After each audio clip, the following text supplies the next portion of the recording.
நாடாளுமன்றத்தை அவசரமாக கூட்டுவதை நாங்கள் தொடர்ந்து எதிர்த்து வருகிறோம்.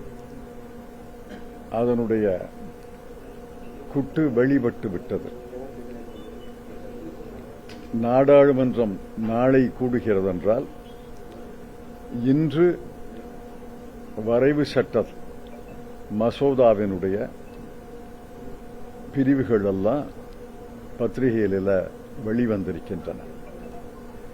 நான் இன்னும் வரைவு சட்டத்தை பார்க்கவில்லை, படிக்கவில்லை. ஆனால் எல்லா பத்திரிகைகளிலும் ஒரே மாதிரி செய்தி வந்திருப்பதால் அது அதிகாரபூர்வமான செய்தி என்று நினைக்கிறேன். அதிலிருந்து என்ன தெரிகிறது என்றால், முதல்ல மறுசீரமைப்பு, அது உச்சரிப்பதற்கு வசதியாக இருக்கும். மறுசீரமைப்பு மட்டும்தான் செய்யப் போகிறோம் என்று சொன்னார்கள். அப்போதே காங்கிரஸ் கட்சியும் இந்தியா கூட்டணியினுடைய கட்சிகளும் அதை எதிர்த்தன. திராவிட முன்னேற்றக் கழகம் ஃபேர் டீலிமிட்டேஷன், நியாயமான மறுசீரமைப்பு என்ற கோஷத்தை வைத்தார்கள். இப்ப திடீரென்று நாடாளுமன்றத்தினுடைய எண்ணிக்கையை, மக்களவையினுடைய எண்ணிக்கையை 50% அதிகரித்து பிறகு மறுசீரமைப்பு என்று சொல்கிறார்கள். இது மாயை. அதாவது வெறும் டீலிமிட்டேஷன் செய்திருந்தால் தமிழ்நாடு 39 இடங்களிலிருந்து 32 குறைந்திருக்கும். அது பளிச்சென எல்லாருக்கும் தெரியும். சாதாரண மக்களுக்கும் தெள்ளத் தெளிவாக தெரிந்துவிடும். 39 32 குறைந்திருக்கிறது. இப்ப 50% எண்ணிக்கையை கூட்டி பிறகு மறுசீரமைப்பு என்று சொல்கிறார்கள். இது நான் ஒரு வாரமாக சொல்றேன். இது ஏமாற்று வேலை, இது மாயை என்று சொல்கிறேன். ஆங்கிலத்தில் இல்யூஷன் என்று சொன்னேன். 39 58 மாறும். பிறகு டீலிமிட்டேஷன்ல 58 46 குறையும். ஆக மக்களை பார்த்து 39 தானே இருந்துச்சு, இப்ப 46 ஆக்கிட்டோமே அப்படின்னா விவரம் தெரியாத மக்கள் என்று நினைக்கிறார்கள். ஆனா தமிழ்நாட்டு மக்கள், தென் மாநில மக்கள் விவரம் தெரியாதவர்கள் அல்ல. 39 என்பது 46 மாறும் என்பது மாயை. அதே நேரத்தில் உத்தரப்பிரதேசத்தில் நான் ஒரு மனக்கணக்கு போட்டு பார்த்தேன். 80 50% உயர்வால் 120 ஆகும். டீலிமிட்டேஷனுக்கு பிறகு 120 குறையாது. 120 ஏறத்தாழ 140 உயர்ந்து வரும். ஆக இன்றைய நிலையில 80 39. நாடாளுமன்றத்தினுடைய மக்களவை எண்ணிக்கையை கூட்டிய பிறகு, டீலிமிட்டேஷன் முடிந்த பிறகு என்ன ஆகும்? 140 46 இடைவெளியும் கூடும், நம்முடைய ப்ரொபோர்ஷன் விகிதாச்சாரமும் குறையும். இது தென் மாநிலங்களை மிக மிக பாதிக்கும். இன்னைக்கு நாடாளுமன்றத்தில் தென் மாநிலங்கள் 5 மாநிலங்கள், கேரளா, தமிழ்நாடு, கர்நாடகம், ஆந்திரா, தெலங்கானா 24.3% மக்களவையில் இந்த 5 மாநிலங்களை சேர்ந்தது. இந்த 24.3 என்பது 20.7 குறையும். சதவீதம் குறையும். 20.7% தான் நமக்கு நாடாளுமன்ற மக்களவையில் நம்முடைய வாக்கு பலம். ஏற்கனவே தென் மாநிலங்களுடைய குரல் ஒலிக்கல. தென் மாநிலங்களின் குரல் இன்னும் அழுத்தப்படும், ஒடுக்கப்படும். இது விபரீதம் என்று காங்கிரஸ் கட்சி சொல்கிறது. திருமதி சோனியா காந்தி அவர்கள் பெண்களுக்கு ஒதுக்கீடு என்பதை நாங்கள் ஆதரிக்கிறோம். ஆதரித்தது மட்டுமல்ல, ஊராட்சிகளில், நகராட்சிகளில், பேரூராட்சிகளில் பெண்களுக்கு 1/3 ஒதுக்கீடு என்பதை கொண்டு வந்ததே காங்கிரஸ் கட்சி தான். 2023 பெண்களுக்கு நாடாளுமன்றத்தில், மக்களவையில் 1/3 ஒதுக்கீடு செய்யும் சட்டம் வந்தபோது, இந்த மசோதா வந்தபோது அதை முழுமையாக காங்கிரஸ் கட்சியும் இந்தியா கூட்டணி கட்சிகளும் ஆதரித்தன. அது ஏற்கனவே நிறைவேறிவிட்டது. அந்த 543 உடனடியாக 1/3 பெண்களுக்கு ஒதுக்க வேண்டும். 2024 நாடாளுமன்ற தேர்தலிலேயே அதை செய்ய வேண்டும் என்று நாங்கள் வலியுறுத்தினோம். இல்ல பாரதிய ஜனதா கட்சி இப்ப 2024 தேர்தலுக்கு அதை செயல்படுத்த முடியாது. இதுல சென்சஸ் எடுக்கணும், மக்கள் கணக்கெடுப்பு எடுக்கணும், அதற்கு பிறகு டீலிமிட்டேஷன் செய்யணும் அப்படின்னு 30 மாதங்கள் உறங்கி இருந்தவர்கள், 30 மாதங்கள் நீண்ட தூக்கத்தில் இருந்தவர்கள் திடீரென்று விழித்தெழுந்து ஏப்ரல் மாதம் 16ஆம் தேதி, 17ஆம் தேதி, 18ஆம் தேதி நாங்கள் நாடாளுமன்றத்தில் இந்த சட்டத்தை கொண்டு வந்து திருத்தி 2029 தேர்தலில் நிறைவேற்றுகிறோம். 2029 தேர்தல் 3 ஆண்டுகளுக்கு இருக்கு. ஏப்ரல் 16க்கு நாடாளுமன்றத்தை கூட்டுவதை விட ஏப்ரல் 29 கூட்டலாம் இல்ல. இதை காங்கிரஸ் தலைவர் கார்கே மார்ச் மாதம் 26ஆம் தேதி கடிதத்தில் தெளிவாக சொன்னார். 2029 தானே தேர்தல், 13 நாள் தள்ளி போடுவதாக நாடாளுமன்ற கூட்டத்தில் 13 நாட்கள் தள்ளி போடுவதால் என்ன தயக்கம், என்ன ஆபத்து? அவர்கள் நோக்கம் தமிழ்நாடு, மேற்கு வங்க நாடாளுமன்ற உறுப்பினர்கள் மக்களவை கூட்டத்தில் கலந்து கொள்ளக்கூடாது. தமிழ்நாட்டில் 39 பேர், மேற்கு வங்கத்தில் 42 பேர்ல திரிணாமுல் காங்கிரசுக்கு 28 பேர். அந்த 28 பேரும் இந்த 39 பேரும் இந்த மசோதாவை எதிர்த்து வாக்களிப்பார்கள் என்று அஞ்சி இந்த 67 பேரும் கலந்து கொள்ளாமல் இருந்தால் நாடாளுமன்ற மக்களவையிலே திருத்த மசோதாவை நிறைவேற்றி விடலாம் என்று அவர்கள் ஆசை. அந்த ஆசை நப்பாசை, நிராசையாக போகும். ஏன்னா காங்கிரஸ் கட்சி, திராவிட முன்னேற்றக் கழகம், மற்ற தோழமை கட்சிகள் 39 நாடாளுமன்ற உறுப்பினர்களும் கலந்து கொள்வார்கள் என்று நம்புகிறேன். அது தேர்தலுக்கு பெரிய இடையூறு. ஏன்னா ஒவ்வொரு நாடாளுமன்ற தொகுதியிலையும் 6 சட்டமன்ற தொகுதிகள் இருக்கின்றன. 6 சட்டமன்ற தொகுதியிலையும் எங்கள் வேட்பாளர்கள் நிற்கிறார்கள்.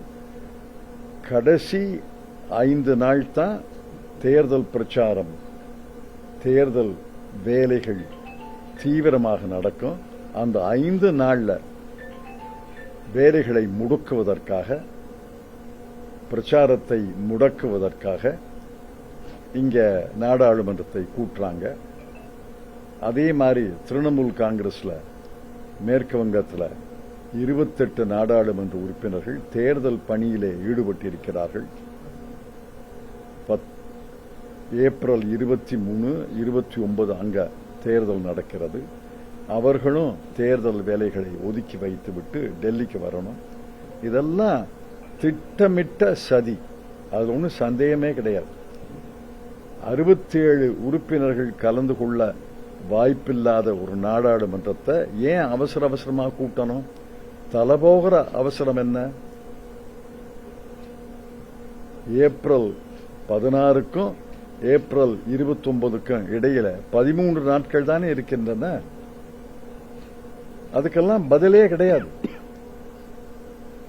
அதிமுக பொதுச் செயலாளர் மரியாதைக்குரிய திரு எடப்பாடி பழனிசாமி அவர்கள் நேற்று முன்தினம் பத்திரிகையாளர்கள், ஊடக நண்பர்கள் கேட்ட கேள்விக்கு என்ன கேள்வி?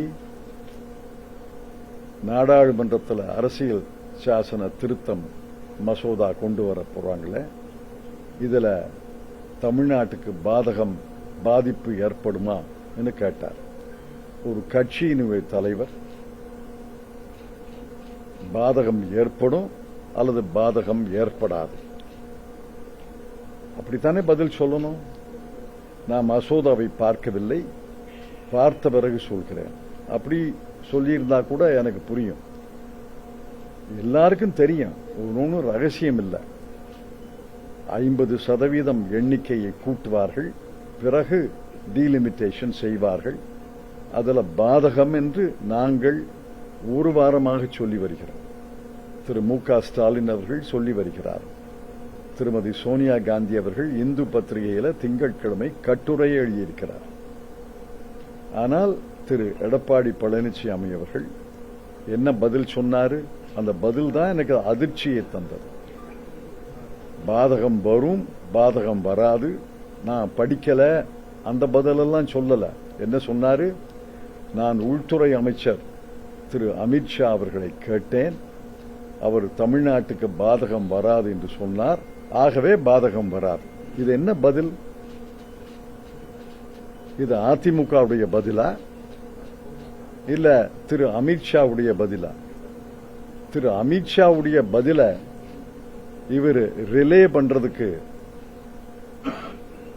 ஒலிபெருக்கியா ஒரு கட்சி தலைவரா? இந்த பதில் என்னை பெரும் அதிர்ச்சியிலே ஆளாக்கியது. நேற்று தேர்தல் பரப்புரை கூட்டங்களில் இதைத்தான் சொன்னேன். திரு எடப்பாடி பழனிசாமி அவர்கள் கருத்தை கேட்டால் திரு அமித்ஷா அவர்கள் சொன்ன பதிலை சொல்கிறார். இது எப்படி ஒரு கட்சி தலைவருக்கு அழகு என்று கேட்டேன். அதனால பேராபத்து நிற்கிறது. டீலிமிட்டேஷன் செய்ய வேண்டும், அதுல ஒன்றும் தப்பில்லை, அதான் அரசியல் சாசனம் சொல்லுது. ஆனால் டீலிமிட்டேஷனை நேரடியாக செய்தால் பளிச்சுன்னு மக்களுக்கு தெரிந்துவிடும். அதற்காக 50% கூட்டி அப்புறம் டீலிமிட்டேஷன்ல குறைத்து, இது என்ன ஏமாற்று வித்தை? இது மாயை. இதை தமிழக மக்கள் புரிந்து கொள்ள வேண்டும் என்று என்னுடைய வேண்டுகோள். இப்ப கேள்வி கேளுங்க.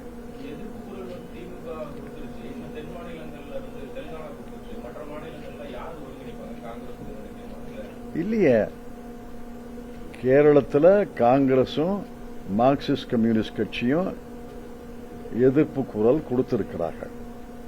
கர்நாடகத்தில் திரு முதலமைச்சர் திரு சித்தராமையா அவர்கள் எதிர்ப்பு குரல் கொடுத்திருக்கிறார். ஆந்திராவில் எனக்கு அவர்களுடைய நிலைப்பாடு தெரியல. அங்க 2 பெரிய கட்சிகள், தெலுங்கு தேசமும்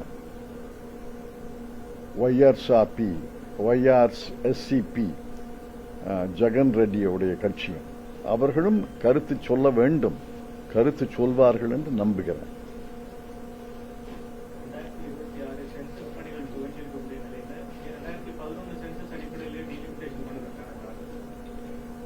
அது அவங்கள தான் கேட்கணும். 2011 தான் கடைசி சென்சஸ்.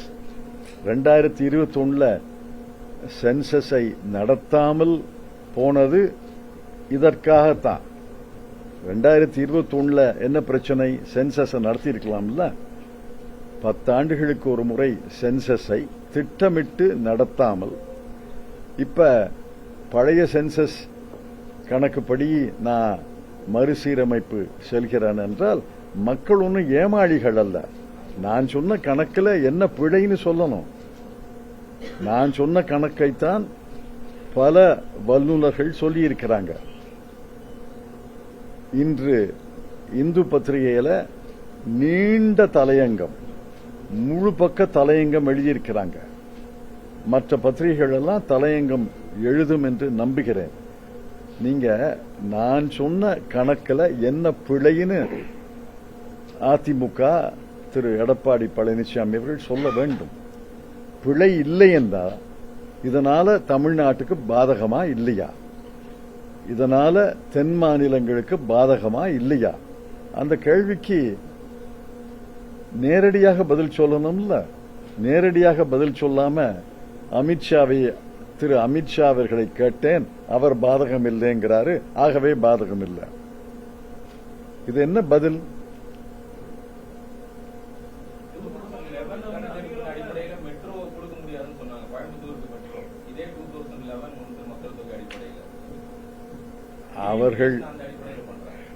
அவர்கள் ஒரு நிலைப்பாட்டில் ஒரு நிலையில இருப்பது கிடையாது. வாய்ப்புக்கு ஏற்ப, சந்தர்ப்பத்துக்கு ஏற்ப, சூழ்நிலைக்கு ஏற்ப அவர்கள் நிலைகளை மாற்றிக்கொள்வார்கள். இதுதானே பாரதிய ஜனதா கட்சியுடைய வரலாறு. இப்ப 5 மாதங்களுக்கு முன்னால் பீகார்ல தேர்தல் நடந்தது. ஜனதா தள் ஐக்கியம் அது ஒரு கட்சி, பாரதிய ஜனதா கட்சி ஒரு கட்சி. 2 பேரும் கூட்டாக போட்டியிட்டார்கள். பாரதிய ஜனதா கட்சி 5 இடங்களை கூடுதலாக வென்றது. 5ஓ 6ஓ கூடுதலாக வென்றது. அன்னைக்கு நிதிஷ்குமார் தான் முதலமைச்சராக இருப்பார் சொன்னவங்க தானே அவங்க. நான் அன்னைக்கே பதிவு செய்தேன், நிதிஷ்குமார் எத்தனை நாட்களுக்கு, வாரங்களுக்கு, மாதங்களுக்கு முதலமைச்சராக இருப்பார் என்று பார்க்கலாம்னு சொன்னேன். என்ன நடந்துச்சு? நேற்று நிதிஷ்குமார் பதவி விலகி பாரதிய ஜனதா கட்சியுடைய முதலமைச்சர் வந்து விட்டார். அதனால எடப்பாடி பழனிசாமி அவர்களுடைய ஆசை நிராசையாக போகும். தமிழ்நாட்டுக்கு முதலமைச்சராக வர முடியாது. ஆனால் ஒரு அரசியல் விபத்து, அரசியல் பிழை நடந்து அவர் முதலமைச்சராக வந்துவிட்டால் கூட எத்தனை நாளைக்கு அவர் முதலமைச்சராக இருப்பார்? பாரதிய ஜனதா கட்சியின் வரலாறே சகாக்களுக்கு குழி தோண்டி அவர்களை புதைத்துவிட்டு தான் வருவதுதானே.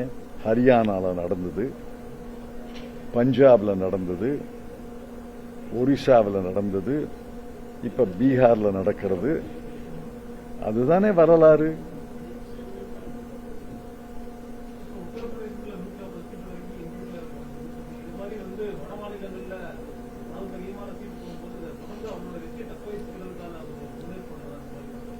அதுதான் எங்களுடைய குற்றச்சாட்டு. அதாவது நேரடியாக மறுசீரமைப்பு டீலிமிட்டேஷன் செஞ்சிருந்தா 39, 32 குறைஞ்சிருக்கும். அவ்வளவுதான், ஒரே கணக்கு தான். அது எல்லாருக்கும் தெரிஞ்சிடும். சாதாரண மக்களுக்கும் பளிச்சுன்னு தெரிஞ்சிடும். 39 நாடாளுமன்ற உறுப்பினர்கள் இருந்த இடத்துல இப்ப 32 தான் அப்படின்னு தெரிஞ்சிடும். இத 39 முதல்ல 19 சீட்டு கூட்டி 50% கூட்டி 58 ஆக்குறாங்க. 58 டீலிமிட்டேஷன்ல 46 குறையும்.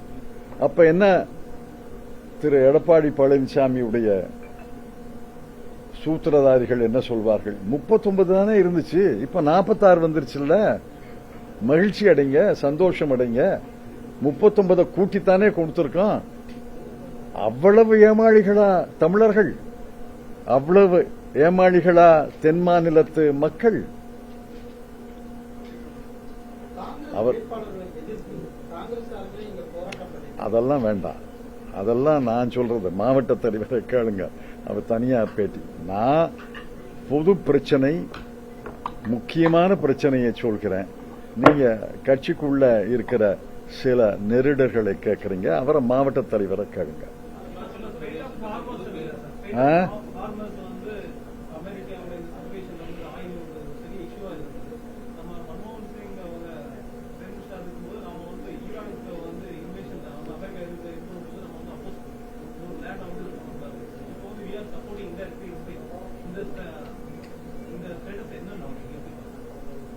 என்ன கேக்குறீங்கன்னு எனக்கு புரியல.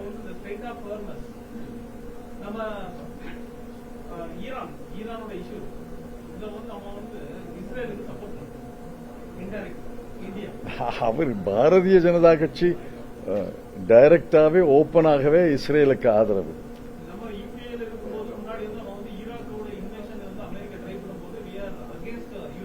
ஆமா,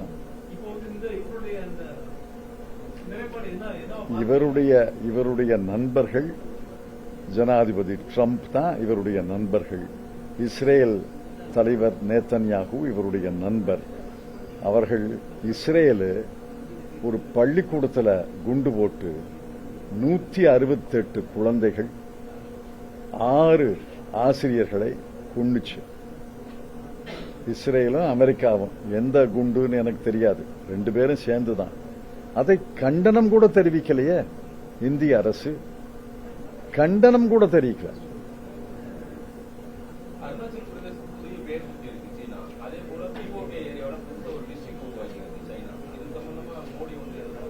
அவர் சொல்ல மாட்டாரு,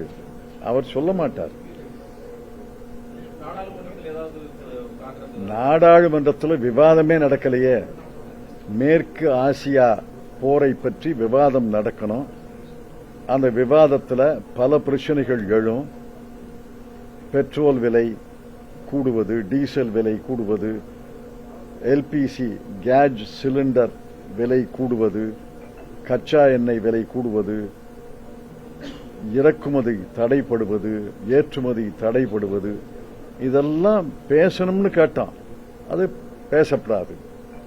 பேசாத பார்லிமெண்ட் என்ன பார்லிமெண்ட்? இந்த 3 வாரம் நடந்தது. மேற்கு ஆசிய போரை பற்றி நாள்தோறும் எழுந்து நாடாளுமன்றத்தில் 2 அவைகளிலேயும் இதை பற்றி விவாதிக்க வேண்டும் என்று ஒத்திவைப்பு தீர்மானம் கொண்டு வர்றோம். அதை 2 அவைத் தலைவர்களும் நிராகரிக்கிறார்கள். இதுதான் 3 வாரம் நடந்தது. அதாவது போரை பற்றி விவாதிக்கப்படாது, போருடைய விளைவுகளை பற்றி விவாதிக்கப்படாதுன்னா எதுக்காக நாடாளுமன்ற அவை?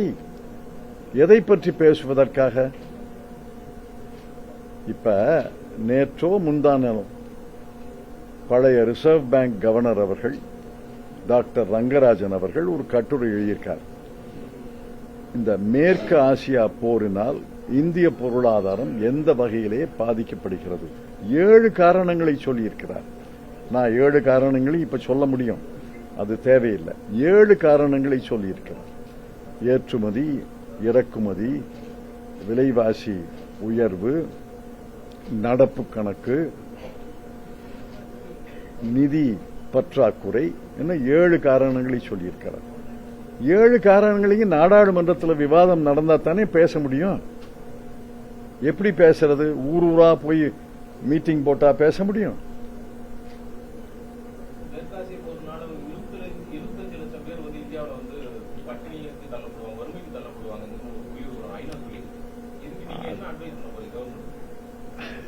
அவர்களுக்கு நான் ஆலோசனை கொடுத்து அவங்க கேட்க போறாங்களா? நான் ஆலோசனை கொடுத்தா அது நல்ல ஆலோசனையா இருந்தாலும் நிராகரிப்பாங்க.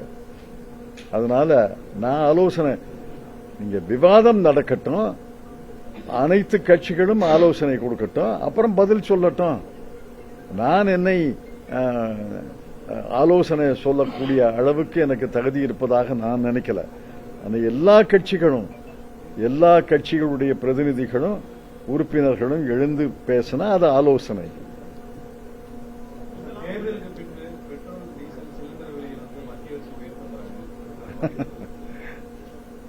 அதாவது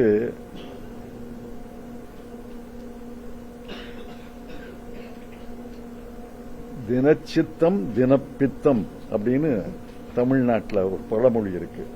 தினச்சித்தம் தினப்பித்தம். எப்ப அவர்கள் என்ன சொல்வார்கள் என்று எனக்கு தெரியாது, அவர்களுக்கு தெரியுதான்னு எனக்கு சந்தேகம்.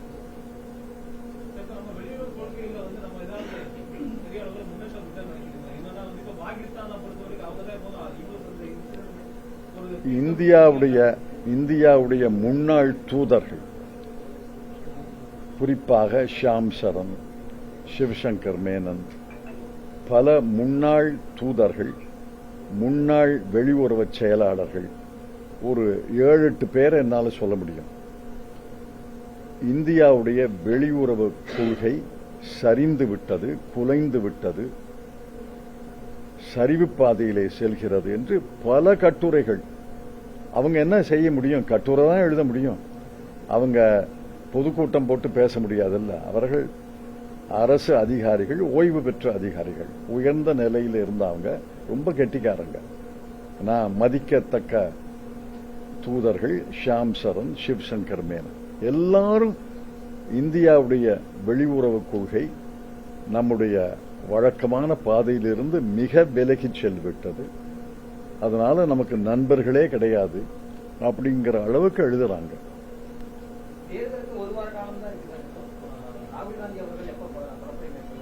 வர்றாருன்னு இன்னைக்கு செய்தி வந்திருக்க. இன்னைக்கு எனக்கு உறுதியா தெரியாது, ஆனா வருகிறார், 2 நாட்களுக்கு வருவார் என்று செய்தி வந்திருக்கு. அது அதிகாரபூர்வமான செய்தி தான் நினைக்கிறேன்.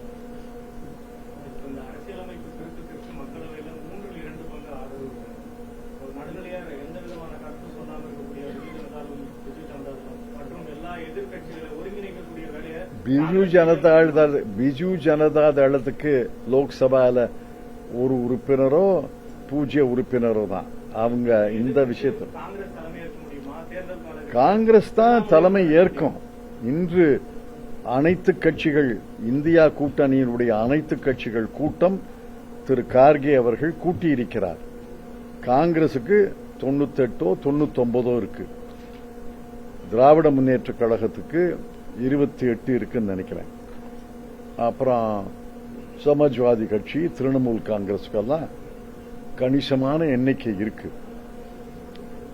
எங்களுடைய முழு எண்ணிக்கை, முழு பலம் நாடாளுமன்றத்தில் அவங்க நாடாளுமன்ற உறுப்பினர்கள் இருந்து எதிர்த்து வாக்களித்தால் இந்த அரசியல் திருத்த மசோதா தோற்கடிக்கப்படும். எங்களுடைய முழு பலம் இருக்கணும். அதுக்குத்தானே அவர் தேர்தலுக்கு 4 நாளைக்கு முன்னாடி முழு பலம் இருக்கக்கூடாது என்பதற்காக கூட்டுறாரு. இந்த கேள்விக்கு மட்டும் திரு எடப்பாடி பழனிசாமி அவருடைய பாஜக தலைவர்களும் தோழர்களும் சொல்லட்டும். 16க்கும் 29க்கும் என்ன வித்தியாசம்? ஏப்ரல் 16 கூட்டுற நாடாளுமன்ற அவையை ஏப்ரல் 29 கூட்டினா என்ன மோசம் போயிருச்சு? எல்லாரும் இருப்பாங்கல்ல. அத புரிஞ்சுக்கணும். நீங்க புரிஞ்சுக்கிட்டு தமிழக மக்களுக்கு இந்த செய்தியை போகணும். Intention is to block, to prevent Lok Sabha MPs of Tamil Nadu and West Bengal from attending the Lok Sabha meeting.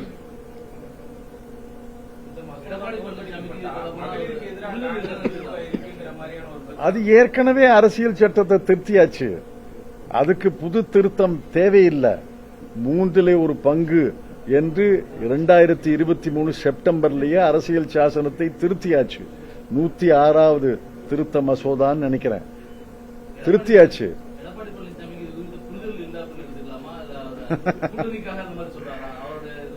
அவர் புரிதலை பற்றி எனக்கு புரியல.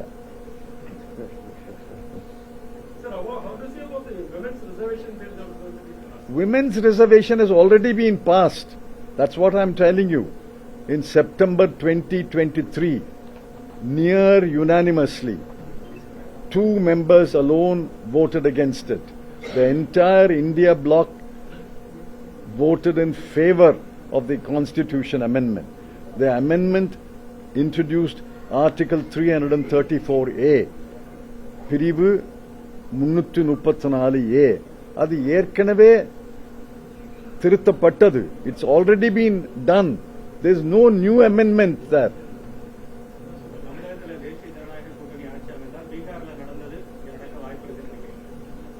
பீகார்ல என்ன நடந்துச்சு? அது மாதிரி நான் பதில் சொல்லிட்டேனே. அரசியல் விபத்து நடந்து திரு எடப்பாடி பழனிசாமி அவர்கள் முதலமைச்சராக வந்தால் எத்தனை நாட்களுக்கு எத்தனை மாதங்களுக்கு முதலமைச்சராக இருப்பார்னு பார்க்கலாம். அது நடக்காது. அதனால அதை பத்தி பேச வேண்டிய அவசியம் இல்லை.